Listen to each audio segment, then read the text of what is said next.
Hey collectors, what if I told you there is one setting in almost any of the games in your backlog that will literally give you more time to play them? No mods, no hacks, and no, the answer is not cancel all of your real life responsibilities. Do you want to know what it is? Let me show you.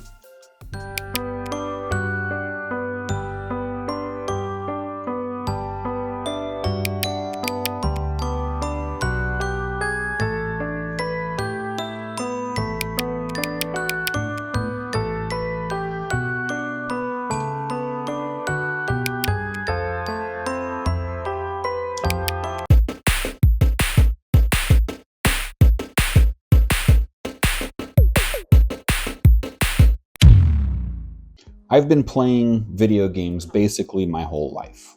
Sleepovers, Halo or StarCraft LAN parties, renting games from Blockbuster, blowing entire weekends trying to get past that one Battletoads turbo tunnel level, staying up way too late on school nights, pretending I wasn't tired the next morning. Back then, games felt endless in the best possible way, right? You'd get stuck into just one single game for months at a time, and somehow that was part of the fun. And years later, today, part of me is still chasing that feeling.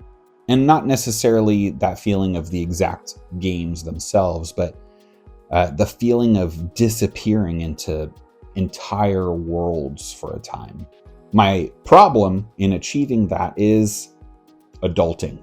Adult life is, in sorts, the secret endgame boss of the hobby.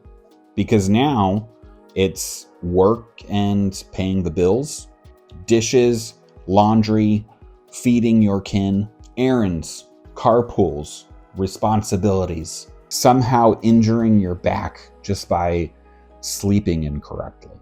And suddenly, the only time that you have to put in a video game is like 10:30 p.m.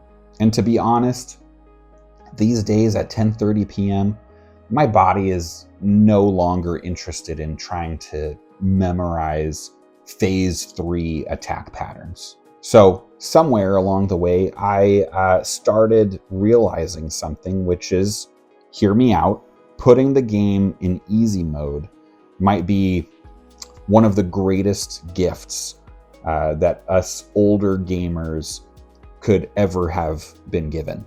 Now, to be clear, I like hard games. I've been known to get platinum trophies on games like Elden Ring, Bloodborne, or even the Final Fantasy VII Remake games. Some even call me Platinum Pete. Okay, only 2 people have ever called me Platinum Pete, but you know what? It's stuck. Have you tried beating Hell House in hard mode on Final Fantasy VII Remake just for the sake of a trophy? That is burnt in to my core. What I'm saying is I understand and respect the appeal of the challenge. That feeling when a boss finally eats it after like 20 attempts, it's awesome.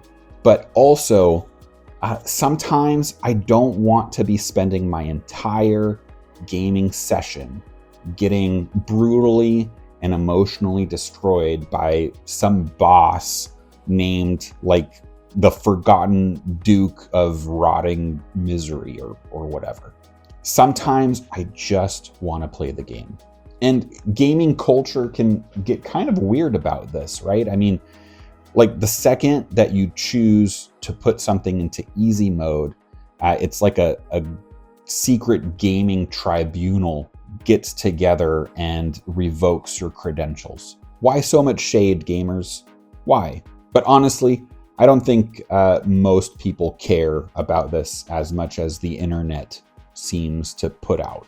The best comparison I have for this is audiobooks. Nobody really hears someone say, "Oh, I listened to the audiobook." And then on the other hand, someone's like, "Oh, well, you didn't really experience the story now, did you?" That's not true. you still experienced it, right? Just in a different way. So easy mode kind of feels like that for me now. I still get the music, the art direction, the exploration, the characters, the emotional moments, the atmosphere of the game. I'm just now removing some of the friction between me and the experience and the time it takes to accomplish it. And maybe this sounds a little over dramatic, but at my stage in life now, I don't always need games to test me anymore. Mainly, I just need them to transport me somewhere else, somewhere interesting for just a few hours. Because the thing that I'm actually chasing is not challenge, it's wonder. What I'm chasing is that feeling from when I was a kid, when a game would feel massive and exciting and impossible to stop thinking about. Now, the games that have sort of made me think about this a lot recently are probably the Persona games, like Persona 3 and Persona 5. These games are easily over 100 hours long each, which is kind of insane when you stop to think about it. If I had spent as much time learning new instruments as I did playing these and some of the other games in the series, I could have probably emerged as, I don't know, a one-person jazz band by now. But what's interesting about these games is that Persona actually understands something very, very important, which is that time is the currency. In these games, you literally cannot do everything. You can't max out every single relationship. You can't participate in every single event. You can't optimize every single in-game day perfectly on a first playthrough. But that's also what makes these games feel personal. Who you spend time with changes the experience. What activities you choose matters. The games constantly remind you your time has value. And so now that concept feels way more relatable to me now as an adult than it did when I was younger. Because now I actually look at my life the same way. Like, if I had a single free hour to spend tonight, how would I spend it? Reading, playing games, watching a movie, developing my proficiency in something? And so looking at gaming in that respect, this is where I realized that certain difficulty spikes can completely pull me from the experience and just take away the time that I have. Again, as an example, Persona is such a vibe-heavy series. You're living in that world. You're building routines. You're hanging out with characters. You're listening to incredible music. You're catching the train after school. And then suddenly you hit a difficulty spike in the game and you spend the next hour and a half getting annihilated by like a floating table with a superiority complex. And so now you got to spend the next hour grinding and leveling up just so you can get past that point. That shift can be very abrupt and immersion breaking, to be quite honest. That's the type of moment in my busy schedule that I have to ask myself, am I trying to prove something to literally nobody except for myself? Or am I just trying to have a great experience playing this game with the limited time that I have? Those are actually two completely different goals. I also had this realization recently just looking at my backlog. And by backlog, I really mean the gaming museum of shame of all these games that I pretend I'll eventually get to one day. There are so many games to play out there. There are so many games that I wish I could experience. And I started noticing something.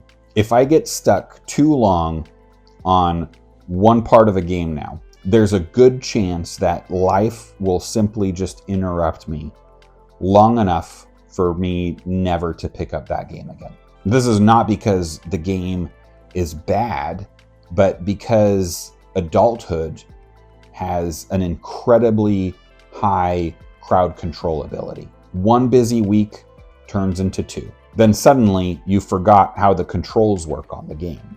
Then another game comes out that you want to try. After that, suddenly you're reorganizing the garage instead of taking on that one boss that you put off for now 3 weeks. By then, chances of beating him are really low without backtracking, but that's just how it goes sometimes. And so I've decided I'd much rather finish the games and continue loving the hobby than to burn myself out and prove nothing to absolutely nobody. So yeah, I can confidently say that easy mode has actually helped me enjoy the hobby even more, not less.